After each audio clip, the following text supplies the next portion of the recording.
external mobilization techniques for a tight pelvic floor. Not looking to increase tension, so you must be able to diaphragm breathe and relax. So we're looking to keep that level of discomfort at a 3 to 4 out of 10 maximum. You can modify pelvic position to tilt back.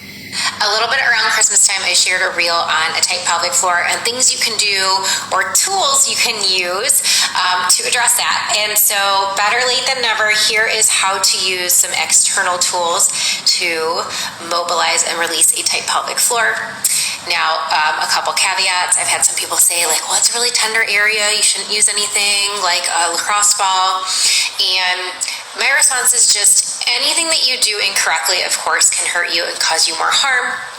That's why keeping the level of discomfort on a scale of 0 to 10 really low and tolerable, and the ability to do a body scan and say, am I diaphragmatically breathing?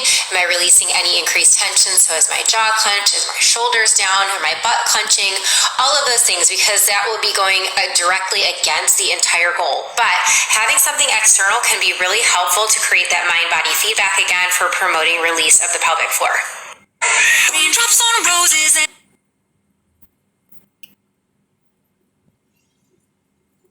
all right, thank you to everybody who responded to my question yesterday about what questions do you have about pelvic floor tightness and weakness, because you guys have had some really great questions and you've helped me understand places where I maybe haven't been so clear and helped give me some direction on some ideas for future posts to share with y'all to kind of help make this concept clearer.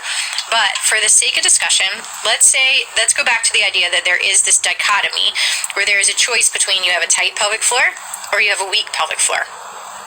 And I'm going to share a previous post that I did to give you some ideas about whether or not, to understand whether or not your pelvic floor is tight or weak.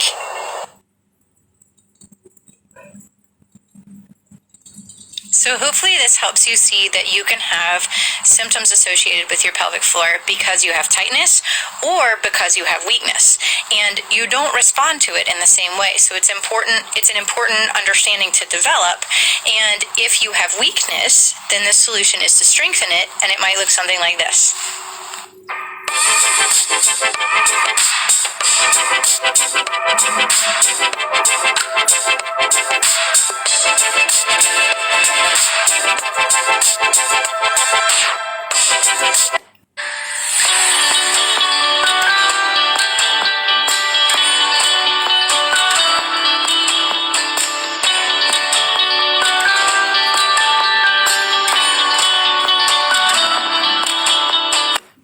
But if you decide that your issue is more one of tightness or over-recruiting those pelvic floor muscles, then the solution is going to be to start by learning to lengthen them so that they're not tight, so that they can go through more of a range of motion. And so that is going to look something like this.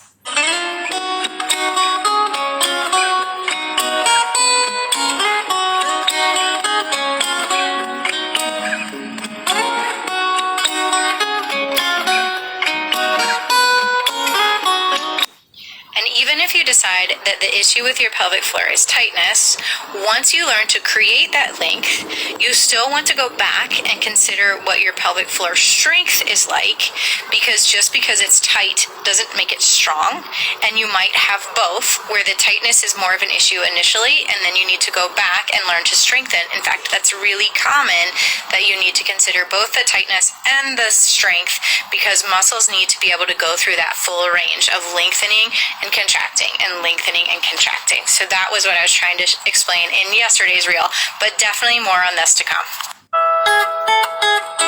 You want to start by learning to connect your diaphragm and your pelvic floor so that you can feel your pelvic floor lower when you inhale.